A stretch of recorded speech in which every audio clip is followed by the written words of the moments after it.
pour la lecture biblique d'aujourd'hui, les textes se trouvent dans les livres des Chroniques, 2 Chroniques, chapitre 20, les versets 1 à 4. Après cela, les Moabites et les Ammonites, accompagnés des Maonites, marchèrent contre Josaphat pour lui faire la guerre. On vint annoncer à Josaphat: « Une foule nombreuse s'avance contre toi depuis l'autre côté de la mer, depuis la Syrie, et ils sont déjà à Hatsasson-Tamar, c'est-à-dire en Guédi. Josaphat eut peur et décida de chercher l'Éternel. Il proclama un jeûne pour toute Juda. Les Judéens se rassemblèrent pour supplier l'Éternel. C'est même de toutes les villes de Juda qui l'on vint pour chercher l'Éternel. »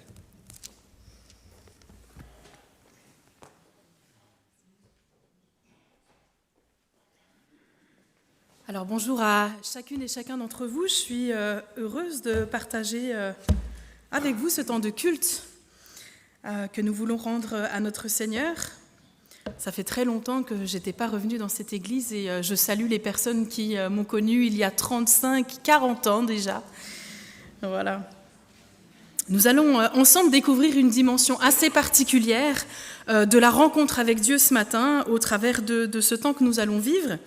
Et nous venons d'entendre ce texte du 2 Chroniques, chapitre 20.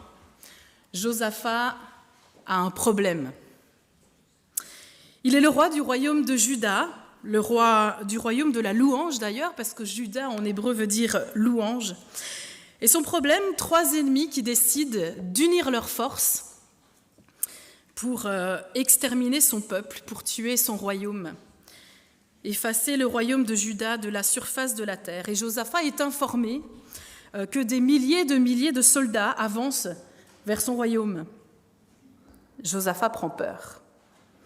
Que fait-il alors? Il convoque très certainement ses ministres, autres chargés de fonctions importantes pour un conseil de guerre, ici et maintenant. Peut-être pour se poser les questions suivantes: quelles sont les conditions dans lesquelles la guerre va se mener? Est-ce que c'est un désert, une région montagneuse? Est-ce qu'il s'agit peut-être d'un plateau? Quelles sont les armes de ses ennemis? Quelles sont les stratégies militaires employées? Quel nombre représente-t-il? Eh bien non. Josaphat ne fait rien de tout cela, et son action se résume à 2 choses. Nous venons de le lire. Il publie un jeûne pour tout ce royaume de Juda, et il décide de chercher Dieu, de consulter le Seigneur. Ça paraît étrange quand même, hein? Face à une bataille imminente en stratégie managériale, moi j'aurais pas fait ça. Que fait-il? Dans sa profonde détresse, il cherche Dieu. Et c'est vrai qu'en général, quand on dirige, on a une forte tendance à essayer par nos propres moyens diverses stratégies pour se sortir d'une impasse telle que celle-ci. Josaphat avait des hommes forts, il avait des équipements de guerre. Alors pourquoi se tourne-t-il vers Dieu? En premier lieu, il aurait peut-être pu essayer par lui-même. Mais le texte nous dit qu'il était tellement effrayé qu'il n'entrevoyait qu'une seule solution: s'en remettre à Dieu comme premier et comme dernier recours. Sans toi, Seigneur, je n'y arriverai jamais. Chercher Dieu dans les grandes batailles de notre vie, là où on sait que sans lui, on n'y parviendra finalement jamais. As-tu déjà été confronté dans ta vie à une bataille si grande que seul Dieu pouvait te sortir de là? C'est le cas pour le roi Josaphat. Et d'ailleurs, il convoque un jeûne. Le jeûne, on en parle. C'est le fait de mettre à part du temps, le temps de son repas, pour prier, pour chercher Dieu. Alors aujourd'hui, on peut faire un jeûne de télévision, on peut faire un jeûne de téléphone portable, peut-être aussi de salle de sport, pour celles et ceux qui se rendent régulièrement à la salle de sport. Bref, l'idée est d'arrêter quelque chose qui nous prenne du temps dans notre journée pour utiliser ce moment à une rencontre toute particulière avec Dieu. As-tu déjà pensé à jeûner quand tu demandes l'intervention de Dieu dans les batailles de ta vie? As-tu pris le temps de mettre de côté tes occupations, tes préoccupations, ce qui mange de ton temps finalement, pour consacrer ce moment-là à la prière, dans les temps de désert, dans les temps de bataille que tu vis. Et Josaphat décrète ce jeûne, ce sera un jeûne communautaire. Il va falloir chercher Dieu ensemble pour survivre. Avez-vous déjà pratiqué le jeûne en famille, avec des amis, le jeûne en église? Et Josaphat va efforcer son cœur, c'est ce que dit le texte, à rechercher Dieu. Qu'est-ce que c'est que chercher Dieu? C'est ce que je nous invite à comprendre et à vivre aujourd'hui. Chercher Dieu. Chercher Dieu, ce n'est pas aller à l'église, ce n'est pas prendre la Sainte Seine, ce n'est pas non plus faire partie de l'équipe de louanges, ni être moniteur de l'école du sabbat. Chercher Dieu, ce n'est pas non plus respecter le sabbat. Chercher Dieu, c'est avoir une soif de Dieu, c'est cultiver une relation personnelle avec Dieu, une relation concrète, une relation authentique. Chercher Dieu, c'est avoir faim de Dieu, soif de son Saint-Esprit, soif de la parole de Dieu, soif de ressembler à Jésus. C'est parler à Dieu, c'est rechercher sa volonté dans notre vie et avoir un désir de s'ajuster à la volonté de Dieu. Chercher Dieu, c'est aussi écouter Dieu et lui obéir. La Bible dit que Dieu veut se laisser trouver. C'est une bonne nouvelle. Dieu souhaite que tu le cherches. C'est un Dieu de relation qui n'attend que ça, finalement. Il espère vivre un cœur à cœur avec toi, un temps particulier, un temps d'intimité. Cherche Dieu. Cherche Dieu encore. Continue jusqu'à ce qu'il se passe quelque chose dans ta vie et dans la vie de ton Église. Loue. Prie et soif de Dieu, cultive, aime sa présence et un besoin de sa présence à tes côtés. Les disciples ont cherché Dieu. Ils sont montés dans une chambre haute, vous vous souvenez, pour prier, pour louer Dieu, pour le chercher. Ils ont abandonné leurs occupations pour laisser Dieu agir dans leur vie. Ils ont persévéré. Des jours et des jours de prière, peut-être de jeûne ensemble. Et tout à coup, que s'est-il passé?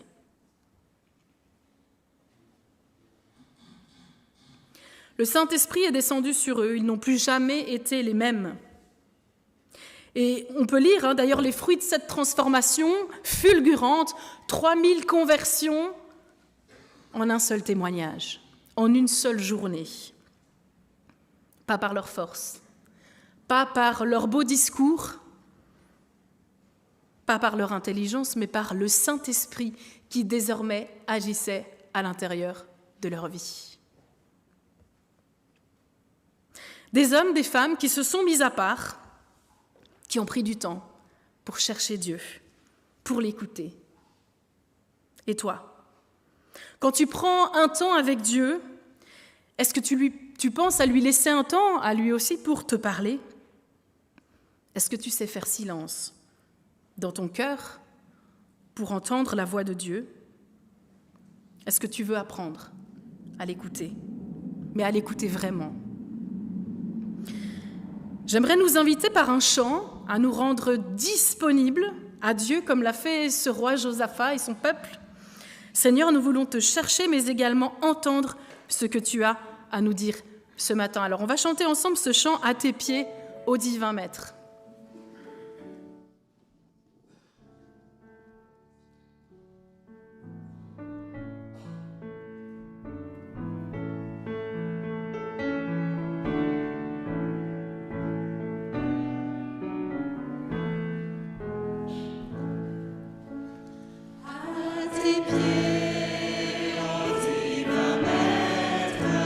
Je me place avec bonheur.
Dieu peut te parler de multiples manières, au travers d'un chant, comme nous venons de le faire, d'un message biblique, d'un partage biblique, de sa parole, la Bible, d'un prophète. Peut-être que Dieu peut te parler dans un encouragement ou dans un recadrage d'un frère, d'une sœur. Ou parfois tu sais que l'Éternel t'a parlé ce jour-là. Tu as senti cette voix dans ton cœur, une voix pénétrante, convaincante. Je t'invite à être attentif à la voix du Seigneur dans ton quotidien, mais surtout à t'organiser pour lui laisser du temps pour te parler, parce que ça pourrait changer ta vie à tout jamais. Parce que tu ne peux pas rencontrer Dieu et rester le même. Tu ne peux pas rencontrer Dieu sans vivre une transformation profonde, guidée par le Saint-Esprit de Dieu. Et il y a une transformation quand tu cherches Dieu, quand tu trouves du temps à chercher sa volonté, quand tu planifies ces moments dans ton quotidien que tu vas mettre à part dans sa présence. Alors ne donne pas à Dieu quelques minutes de fatigue en fin de journée quand tu es trop chargé pour entendre sa voix. Organise-toi. Donne-lui un temps de ta journée où tu es éveillé, efficace, disponible. Organise-toi, ça peut changer ta rencontre avec Dieu, ça aussi. Josias a cherché Dieu. Josias a été d'ailleurs transformé après avoir rencontré Dieu. On trouve son histoire dans quelques chapitres après notre thème du jour, 2 Chroniques, chapitre 34. Le père de Josias est un roi, on sait qu'il a fait tout le mal possible et imaginable, c'est un des pires rois d'ailleurs de cette période, des rois. Et il meurt assez tôt, son fils Josias devient roi, il a 8 ans, c'est un enfant. Mais il fait le bien. Et à 16 ans, il a grandi, donc 8 ans plus tard, il prend une décision, celle de chercher Dieu, de chercher la volonté de Dieu. Et voilà qu'un processus de transformation s'opère dans son quotidien, dans sa vie, ses yeux s'ouvrent et il discerne davantage ce qui est bien et ce qui est mal aux yeux de Dieu. Ça lui prend 4 ans et il a 20 ans quand il passe à l'action. Et ça va durer des années. Josias s'aligne à la volonté de Dieu. Il va purifier le pays, il va remettre Dieu au centre du royaume de Juda, il va faire détruire les idoles, il va faire réparer le temple du Seigneur. Il va conduire le peuple avec lui à un temps de repentance, de pardon, d'humilité vers Dieu. Ils comprennent qu'ils ont agi dans le mal pendant tellement d'années. Ils se détournent de leurs péchés, ils vivent un changement de vie. Et oui, tu ne peux pas rencontrer Dieu et rester le même. Romains chapitre 12, versets 1 et 2 dit « Offre au Seigneur ta personne, c'est un sacrifice qui plaît à Dieu. Ne suis pas les coutumes du monde dans lequel tu vis, mais laisse-toi transformer par Dieu, qui te donnera une intelligence renouvelée. Ainsi tu pourras voir ce que veut Dieu, ce qui est bon, ce qui lui plaît et ce qui est parfait. »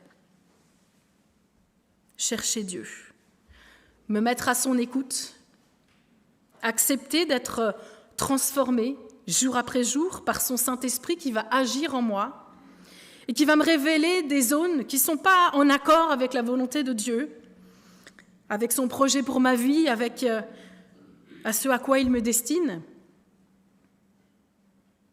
Chercher Dieu et mettre en cohérence mes pensées avec les siennes, ma volonté avec la sienne, ajuster ma vie à celle de Dieu.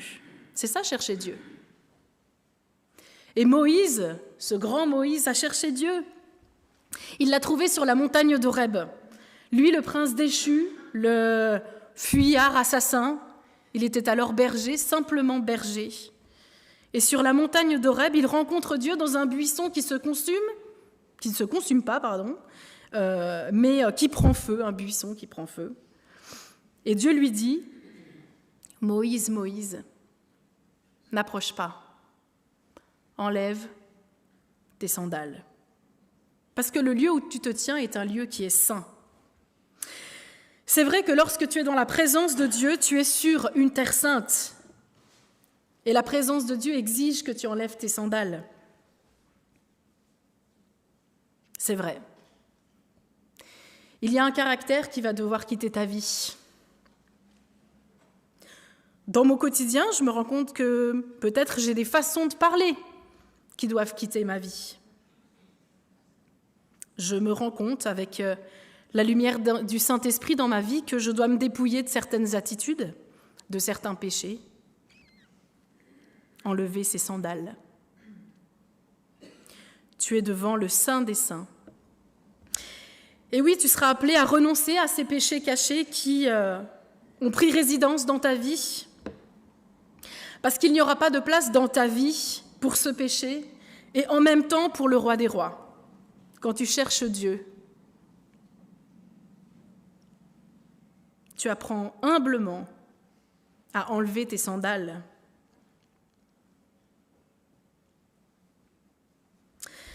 Si tu veux une vie qui est bouleversée, finalement, une vie comme Moïse, une vie comme les disciples, une vie comme tant d'autres encore qu'on retrouve dans la Bible,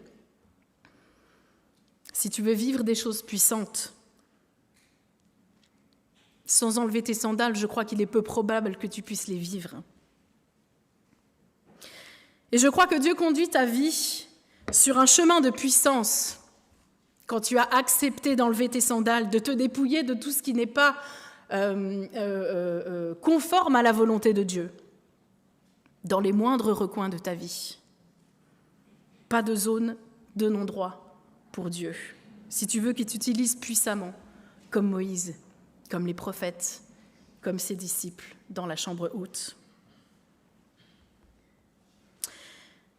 J'aimerais t'inviter à te laisser toucher par Dieu, à te laisser transformer par lui. Il n'y a pas de péché trop grand pour Dieu.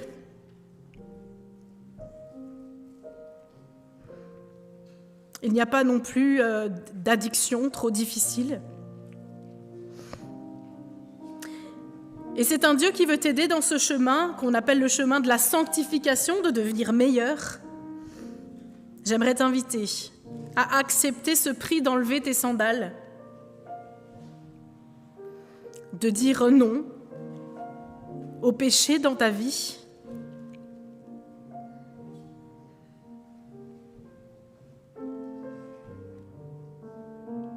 comme l'a fait Josias.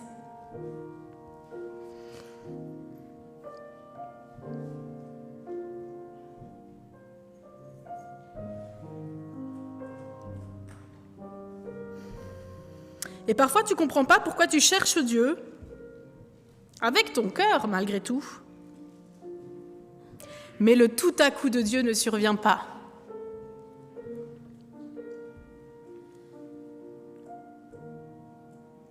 Pourquoi tu as le sentiment de ne pas entendre Dieu te parler ?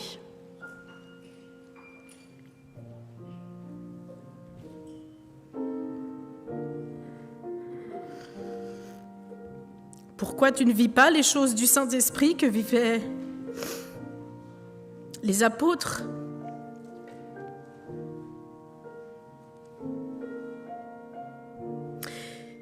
Tu te questionnes peut-être pourquoi tu stagnes dans ta vie spirituelle et t'aimerais tellement vivre ce que vivaient ces apôtres dans le livre des Actes, des moments de puissance. Merci.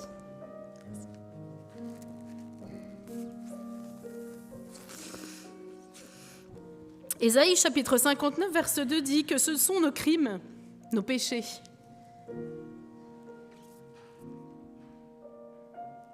Qui mettent une séparation entre Dieu et nous.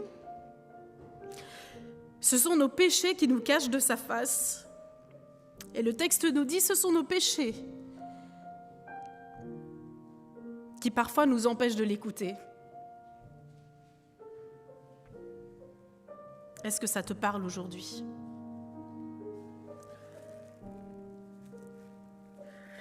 Alors permets-moi de te suggérer aujourd'hui que tu es à un plafond de ta vie, peut-être personnel, peut-être spirituel, parce que tu as besoin de repentance. Moi, j'en ai besoin.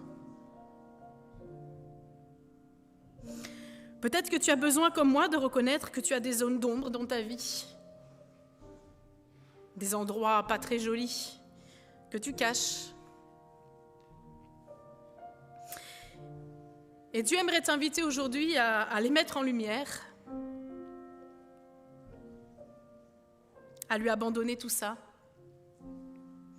Et j'aimerais que nous profitions de cette occasion pour nous réaligner aujourd'hui avec Dieu et prendre une résolution.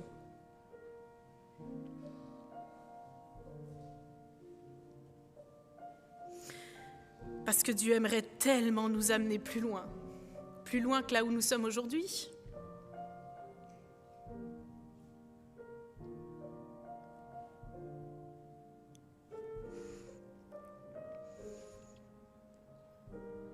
Abandonne, retire tes sandales.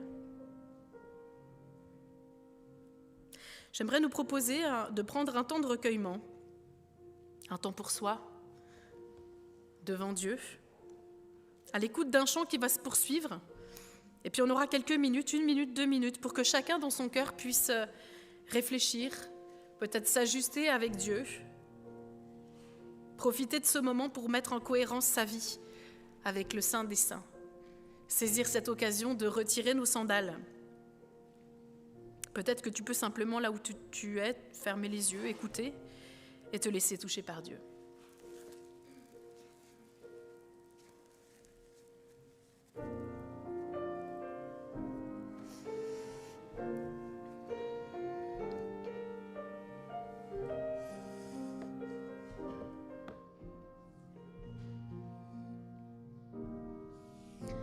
Sonde-moi, ô Dieu,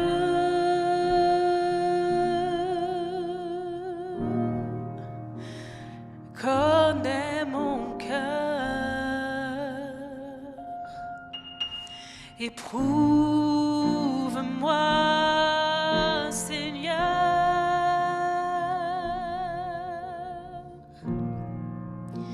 et connais mes pensées. Sonde-moi, ô Dieu,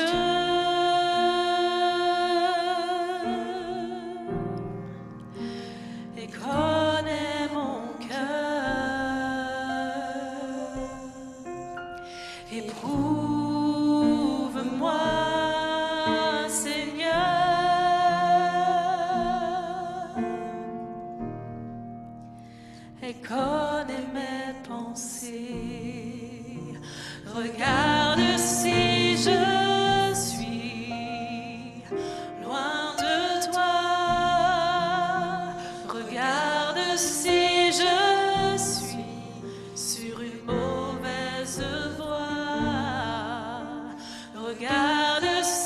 si je suis loin de toi, et conduis-moi dans toutes tes voies pour l'éternité.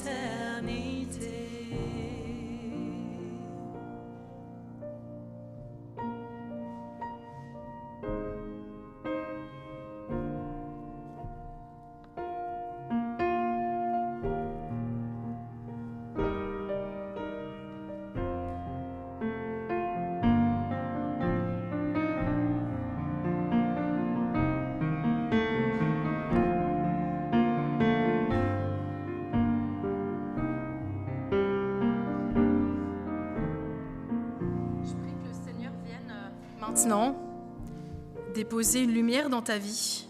J'aimerais t'inviter à l'accueillir. Cette lumière de Dieu qui vient te montrer ce qui doit être réformé, coupé, sorti de ta vie. Ces zones d'ombre que tu connais. Saisis l'occasion de demander pardon à Dieu pour tes erreurs, pour tes péchés, et demande-lui de te décharger de ce poids, de t'en libérer parce que Dieu veut te rendre libre.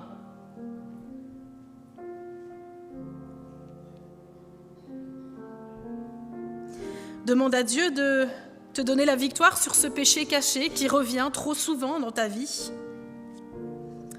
et dont tu ne parviens pas à te défaire.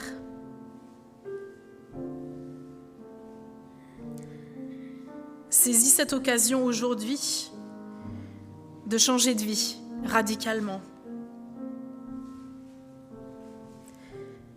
Laisse-toi toucher par Dieu. Sois libre.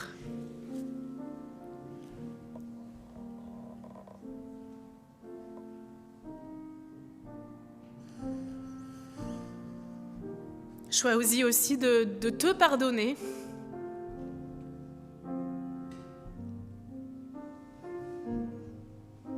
Pour du mal que tu as pu faire, pour des erreurs qui ont été commises.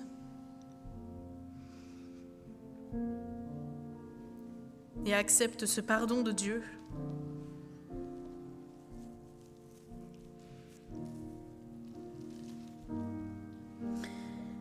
Et n'oublie pas que Dieu veut te rendre libre, que Dieu a un amour pour toi qui est profond, qui est sincère, durable. Malgré tes erreurs, malgré tes errances, ce Dieu t'aime. Ouais, il veut te rendre libre. Libre aujourd'hui, libre demain.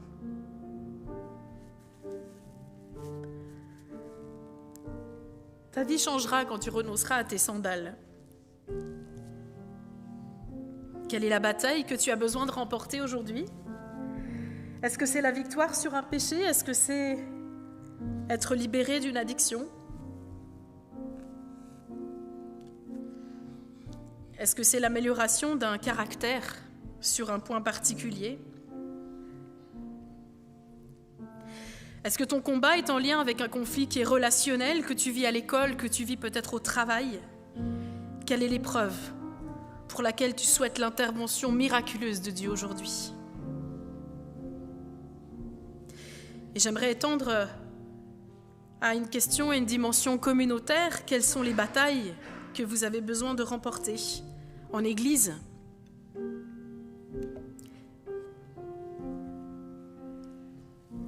Quels sont les défis que vous peinez à gagner ensemble ?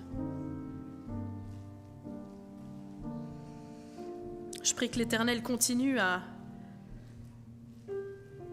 parler à vos cœurs par le Saint-Esprit et à vous ouvrir à toutes ces zones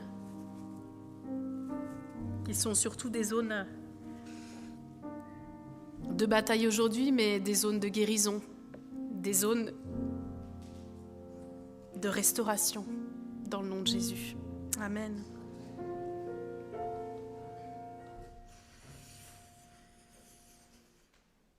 Si on revient à notre texte de Chroniques, chapitre 20, voilà que Josaphat et son peuple sont donc dans le jeûne, dans la prière, en cherchant Dieu pour lui demander son secours. Les ennemis arrivent à eux, ils sont probablement là demain d'ailleurs. Quelle frayeur le peuple doit ressentir.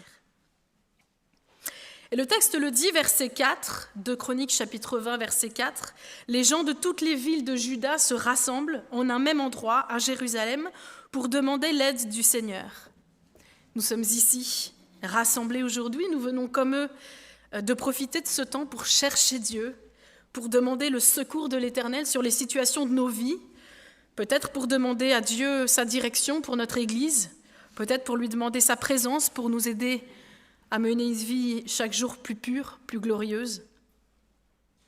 Et le roi Josaphat se tient au milieu de son peuple et il prie. Verset 6, « Seigneur, Dieu de nos ancêtres, c'est toi qui es dans le ciel, c'est toi qui gouvernes tous les royaumes de la terre. Tu possèdes la force, tu possèdes la puissance, personne ne peut te résister. C'est bien toi, notre Dieu, qui as chassé les ennemis quand Israël arrivait en ce lieu. C'est toi qui nous as donné ce territoire pour toujours. » Je retiens une première étape quand je cherche Dieu, reconnais qui est Dieu, reconnaître ce qu'il a fait pour notre vie. Qui est Dieu? Qui est ce Dieu pour toi? Alors on peut le reconnaître, nos ennemis, Seigneur, ne peuvent pas te résister. Tu es plus grand, tu es même plus grand que tous nos ennemis, que même les plus grands de nos ennemis. Il te suffit d'un mot, Seigneur, pour nous guérir de nos maladies, ça je le crois, d'un seul geste, pour chasser nos addictions, pour mettre à terre tous ceux qui nous font du mal. Tu es le Dieu tout-puissant, rien ne te résiste, la Bible le dit, tu es capable de tout. D'ailleurs, dans le Nouveau Testament, on parle du Dieu de l'impossible. Et on vient demander de manière communautaire l'intervention de Dieu pour notre vie, pour nous sauver, pour nous libérer, pour nous donner la victoire, pour nous relever. Nous nous attendons à ce que Dieu puisse agir. Nous voulons reconnaître qu'il est Dieu ici, dans ce lieu, dans cette communauté. Nous nous attendons à sa délivrance, à son secours sur les situations que nous traversons dans nos vies, celles que nous avons évoquées dans notre cœur tout à l'heure, et que Dieu connaît parce qu'il sait lire les cœurs. Nous reconnaissons que nous sommes impuissants face à ces situations, à ces batailles que nous menons, et nous le prions d'intervenir parce que sans lui, nous ne serons pas victorieux. Nous avons besoin de sa main miraculeuse, agissante aujourd'hui sur notre vie, sur notre Église. Et nous aimerions maintenant reconnaître au travers d'un chant que nous allons chanter maintenant et de manière communautaire qu'il est Dieu. Prosternés, nous confessons, tu es Dieu en ce lieu. Je vous invite à être libre de la position qui vous convient pour pouvoir chanter ce chant.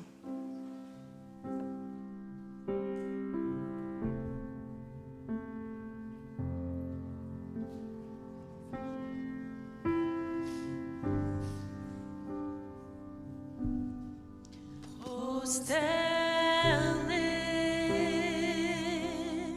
nous confessons, tu es Dieu en ce lieu. Prosternés, nous confessons, tu es Dieu en ce lieu. Je m'attends à toi. Tu es tout pour moi. Éclairé de ta présence, prosternés, adorons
Dans sa prière, Josaphat continue. Verset 9, « Un malheur nous attendra peut-être, une guerre, la peste, la famine.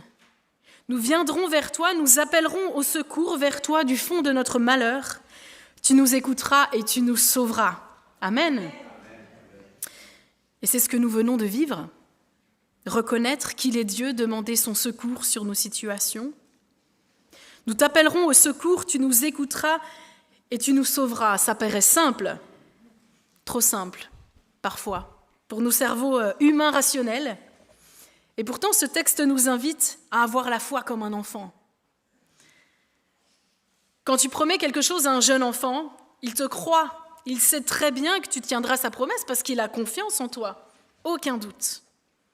Et peut-être que là, tu commences à te sentir un peu inconfortable parce que tu as des doutes sur l'action miraculeuse de Dieu. Et c'est tellement humain. Mais j'aimerais déclarer maintenant que le doute, que les hésitations n'ont pas leur place ici, dans le nom de Jésus. Amen. Et la suite de notre texte va t'apporter quelques confirmations. Verset 14, « Un prophète est suscité par Dieu pour encourager Josaphat. » La parole de Dieu, elle arrive. C'est Yaziel, un lévite de la famille d'Asaph. D'ailleurs, Asaph était un des responsables du chant et de la musique dans le temple de Jérusalem du temps de David. Donc c'est un descendant de cette famille. Et ce prophète Yaziel lui dit, verset 15, « N'ayez pas peur, ne soyez pas effrayés par cette immense armée qui arrive vers vous. Le résultat du combat ne dépend pas de vous d'ailleurs, il dépend de moi, votre Dieu. » Ici, Dieu a suscité un prophète pour parler à son peuple. N'aie pas peur, le Dieu Tout-Puissant est aux commandes de ta situation. Et je trouve tellement rassurant, moi, ce passage, parce que je me suis tellement battue par mes propres forces, j'ai tellement essayé de faire face à mes ennemis, j'ai perdu beaucoup de plumes, je me suis fatiguée, je me suis blessée, éreintée à m'en sortir par moi-même, que de savoir que désormais ma situation concerne Dieu et que le résultat de cette guerre, des batailles que je vais mener dans mon quotidien, elles sont gérées par Dieu. Le résultat dépend de Dieu. Heureusement qu'il ne dépend pas de moi. Apprendre à avoir du recul dans ce combat et à laisser Dieu aux commandes de ma bataille. Et Dieu demande un pas de foi supplémentaire, verset 16, « Demain, vous descendrez contre votre ennemi qui monte vers vous. » Alors ça pourrait faire peur quand même. Mais le verset 17, « Vous n'aurez pas besoin de combattre contre eux. Simplement, tenez-vous là, arrêtez-vous, regardez comment moi, le Seigneur, je vous délivrerai. N'ayez pas peur, ne soyez pas effrayés, allez à leur rencontre, moi, le Seigneur, je serai avec vous. » Dieu m'invite à aller vers mon ennemi, à ne pas me cacher, à l'affronter, en sachant que Dieu est plus puissant que lui, sachant que nous tenons la victoire, aller vers l'ennemi avec confiance désormais parce que l'Éternel des armées marche à nos côtés. Et à ces paroles, le roi Josaphat et le peuple qui ont entendu ce prophète parler au nom de Dieu se tiennent à genoux dans l'adoration, dans la soumission à Dieu. D'accord, Seigneur, on va lâcher prise sur nos problèmes, sur notre ennemi qui vient. Tu dis que tu nous sauveras, tu dis que tu marcheras avec nous, on veut te faire confiance. On veut abandonner nos raisonnements très humains pour simplement entendre et croire que ce que tu dis, tu l'accomplis. Et j'aimerais t'inviter aujourd'hui à croire ce que Dieu dit. Je t'invite à aller au-delà de cette lecture d'une belle histoire de la Bible pour te l'approprier. Accepte de lâcher prise, laisse-toi toucher par Dieu. Laisse-lui les commandes de ta situation de vie. Laisse-le marcher à tes côtés, laisse-le agir, parce que des choses victorieuses se passent quand l'humain laisse Dieu agir dans son quotidien. Et juste après ce temps à genoux, le peuple et Josaphat entonnent un chant de victoire. C'est étrange parce qu'il ne s'est encore rien passé. Ça me rappelle juste le cri de victoire, d'ailleurs, poussé juste au moment où les murs de Jéricho vont tomber. Un cri de foi, un cri de puissance. Rien ne laissait alors présager que la victoire allait d'ailleurs être remportée sur l'ennemi, mais ces soldats avaient la foi et ils étaient délivrés, c'était ce qui leur était promis, ils avaient cru, ils ont découvert de leurs yeux la puissance, la toute-puissance de Dieu au travers d'un cri de victoire. Et tout s'était écroulé. la bataille était gagnée. La louange pour déjà crier victoire, la louange pour déjà s'approprier une victoire sur l'ennemi. Parce que lorsqu'on a la foi d'un enfant, comme je le disais tout à l'heure, et que papa a dit qu'il allait venir régler nos problèmes, eh bien, on n'a plus à s'en faire, on se réjouit, on va jouer, on va faire plein d'autres choses, on se réjouit peut-être déjà de la délivrance, parce que même si on ne la voit pas encore, on sait qu'il va le faire. On peut déjà faire la danse de la joie, la danse de la victoire. C'est ça l'essence de la foi, croire en des choses qui surviendront tout à l'heure, demain, qu'on ne voit pas encore. J'aimerais t'inviter aujourd'hui à ce pas de foi, à ce lâcher prise. Et si tu as encore des doutes, si ta tête fonctionne encore un peu trop, si tes émotions sont encore un peu trop fortes dans cette bataille pour laisser agir Dieu, eh bien, je t'invite à faire confiance à ce Dieu qui ne déçoit pas. Et peut-être aussi à crier à Dieu de venir au secours de tes doutes, de ton incrédulité. Et sois soutenu par tes frères, par tes sœurs dans cette démarche de foi. Entonnons ensemble un chant de victoire sur nos ennemis, ensemble, dans la foi, comme un cri prophétique de ce qui pourra survenir pour notre vie, pour cette Église, et que l'Éternel nous donne de croire à cette victoire qu'il est tout près d'accomplir dans notre vie. Je nous invite à nous mettre debout pour entonner ensemble « Dieu a une armée ».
C'est vivant quand même, ça fait du bien une louange comme ça, puissante, ensemble. Le lendemain, tout le peuple se prépare à avancer vers leur ennemi, chargé par la louange qu'ils ont vécue la veille. Josaphat le roi, le capitaine, le chef de guerre leur dit, verset 20, « Mettez toute votre confiance dans le Seigneur et vous serez forts. Placez votre confiance dans les prophètes de Dieu et vous obtiendrez la victoire. » Et le roi Josaphat s'accorde avec le peuple pour une stratégie militaire comme il aime les faire. Ils décident ensemble de placer à la tête de l'armée des chantres, des personnes qui loueraient Dieu en disant « Louez l'Éternel, son amour durera toujours ». Les musiciens sont au front, en première ligne et chargés de louer Dieu pour sa bonté. Rappelons-nous qu'ils ne vont plus au-devant d'une guerre. Dieu leur demande simplement de se tenir là, devant les ennemis, et il agira. Josaphat connaît Dieu, il a cherché Dieu avec son peuple, Dieu leur a parlé. Ils sont dans une posture d'obéissance. Et malgré les milliers de soldats qui arrivent contre eux, Josaphat, avec son peuple, décide d'un commun accord de mettre l'accent sur la louange face à l'ennemi. Petite piste pour ton quotidien, quand tu es face à ton ennemi, sois dans l'obéissance et loue Dieu malgré tout. Et la fin de notre histoire dit ceci, versets 22-23, au moment où les chanteurs commencent à lancer des cris de joie, des cris de louange, le Seigneur commence son travail. Il sème le désordre, il place une embuscade parmi les Ammonites, les gens de Moab, les Édomites venus attaquer Juda. Et puis très étrangement, ils se battent entre eux, ils étaient venus ensemble, mais ils se battent les uns contre les autres, un peuple contre un autre peuple.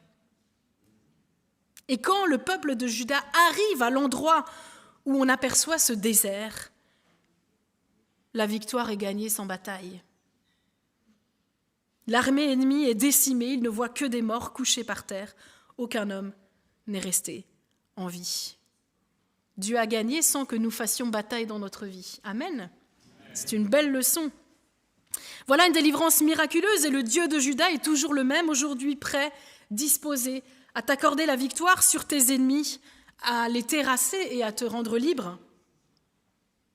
Le peuple de Josaphat revient joyeux à Jérusalem parce que Dieu les avait remplis évidemment d'une joie immense aux dépens de leurs ennemis. Ils rentrent dans la joie avec des chants de fête, tous les instruments de musique jusque dans la maison de l'Éternel, probablement encore pour louer Dieu de cette victoire. Et la fin du texte nous dit « La crainte de Dieu s'étendit sur tous les autres royaumes du pays, et le royaume de Juda fut dans la paix sur toutes ses frontières. » Amen, magnifique conclusion. Et je pourrais probablement conclure comme ça, vous souhaitez un bon sabbat, on va se saluer, on va se quitter, on va chacun rentrer à la maison. Mais je crois que nous avons besoin d'un petit coup de pouce supplémentaire que j'aimerais illustrer aujourd'hui pour nous aider à affronter ce quotidien avec Dieu, dans lequel on va très très vite se replonger dès qu'on quitte notre temps d'église. Et oui, nous avons besoin d'un petit coup de pouce de Dieu pour continuer cette transformation à l'intérieur de notre vie, sinon les mauvaises habitudes arrivent bien trop vite et on le sait. Est-ce que je pourrais demander à un enfant, un jeune, moi j'en vois plusieurs ici, de venir vers moi pour une petite illustration de quelques minutes? Quentin, tu veux venir? Désigné volontaire. Est-ce que tu peux me gonfler ce ballon, s'il te plaît? Aïe. Vas-y. Non, tu veux pas? Vas-y, tu peux encore. Non, vas-y, vraiment. Ouais. On va le gonfler quand même. Hein. Voilà, c'est pas mal déjà. Je te remercie. Alors, reste par là.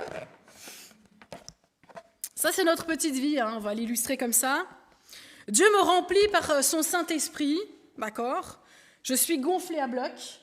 Hein? Je me sens bien, je suis alignée avec la volonté de Dieu. Le culte de ce matin, le temps de prière d'hier soir à la maison ou avec des amis, ça a eu un impact dans ma vie. Je me sens, comme on dit, gonflée à bloc. Je commence à vivre des moments de joie, je suis heureuse en Christ. Je commence à découvrir les dons du Saint-Esprit, la paix, la joie, tout ça, c'est nickel. Je me sens super bien, gonflée à bloc. Je viens de vivre un temps de communion avec mes frères et sœurs à l'église. Voilà. Et je m'apprête, comme tout un chacun, à rentrer à la maison. Mais sur le chemin du retour, je vais te laisser tenir le ballon, je vais te faire l'illustration. Tu le tiens avec tes deux mains, puis tu vas laisser passer des petits... Vous entendez, hein? Voilà, stop. Vous entendez ce petit bruit là, comme ça? Qu'est-ce qui se passe? Il y a quelqu'un qui vient de me barrer la route. Alors ça me touche, ça va m'énerver. Et puis je vais reprendre le travail lundi, et puis j'ai une petite embrouille avec un collègue de travail qui ne voit pas tout à fait les choses comme moi. Ah. Et puis cette personne m'a dit quelque chose de vraiment pas sympa. Ça m'atteint, alors je réplique par une parole blessante. Et je ne suis pas prête du tout à pardonner. Et puis un jour de beau, je profite du soleil, du shopping, je vais zapper mon temps avec Dieu, que j'avais programmé. Et puis mon enfant n'est pas sage, alors je l'ai grondé fort. Et puis je me fais gronder par mon conjoint, qui me dit que j'ai grondé fort. Je suis fâchée avec mon fils, je suis fâchée avec mon conjoint, je suis fâchée avec moi-même, parce que j'ai grondé fort. Mais j'ai trop de fierté pour demander pardon, évidemment. Et puis aujourd'hui, je n'ai pas super respecté le sabbat, quoi. Et en brossant les dents le soir, devant mon miroir, j'ai des idées pas très sympas sur moi quand même. Je me dévalue, je suis trop nulle. J'y arriverai jamais. Oh là là. Je te remercie. Voilà une illustration d'une petite semaine. Ça peut venir vite, quelques jours, une mauvaise parole à un mauvais moment. Je suis pas super bonne mine quand même, hein. Mais peut-être que sabbat prochain à l'église, je vais te dire que je vais super bien. Mensonge, un sourire de façade. Et puis, peut-être que je vais me dire que je ne vais pas aller à l'église dans cet état, parce que quand même, c'est pas très beau, ce que je vois. Et puis, je me sens peut-être pas digne de m'approcher de Dieu comme ça. Alors peut-être que tu vas décider de lâcher l'affaire, tranquillement. Tu vas rester dégonflé, abîmé, sans perspective, sans force, et sans penser que tu es digne de t'approcher de Dieu. Moi, j'ai déjà connu ça, hein, des ballons comme ça qui se dégonflent alors qu'on était super gonflé à bloc et puis ça redescend assez vite. Alors j'aimerais nous inviter à demander à Dieu la présence de son Saint-Esprit pour la semaine qui vient, pour la journée qui vient, et je nous invite à le vivre tous les jours, à lui demander cette présence de ce Saint-Esprit qui puisse nous gonfler à bloc, nous soutenir, nous ouvrir les yeux sur ce qui se passe. Faire cette prière chaque matin, demander à Dieu de revêtir ses lunettes pour que je prenne les bonnes décisions dans ma vie, pour que je sois en mesure d'aimer mon collègue qui n'est pas aimable sans répliquer, pour que je ne retombe pas dans mes péchés qui peuvent venir facilement, pour que je garde une perspective de Dieu dans ce que je fais, et pour que je sois cohérente dans ce que je dis, dans ce que je vis, dans ce que je ressens. Nous avons continuellement besoin de son Saint-Esprit dans notre vie pour garder le cap.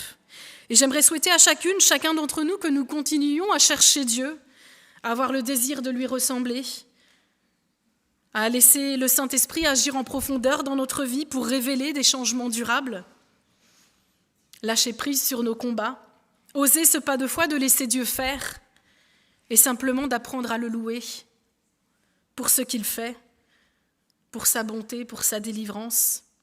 Et je crois que nous verrons le miracle de Dieu s'accomplir autant dans notre vie que dans la vie de notre Église. Amen. Je vous invite pour ce dernier chant à vous tenir debout pour qu'on puisse chanter ce chant en conclusion. Viens Saint-Esprit.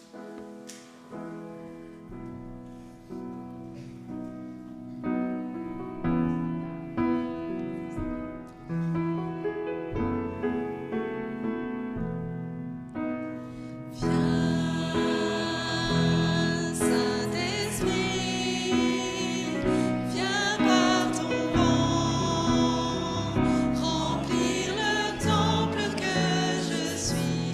Oh, viens.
Éternel, nous voulons te remercier pour ce temps d'église que tu viens de nous permettre de vivre ensemble.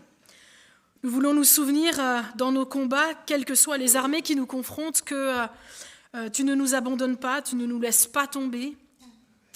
Donne-nous, Seigneur, la soif de te rechercher, l'envie de t'entendre nous parler.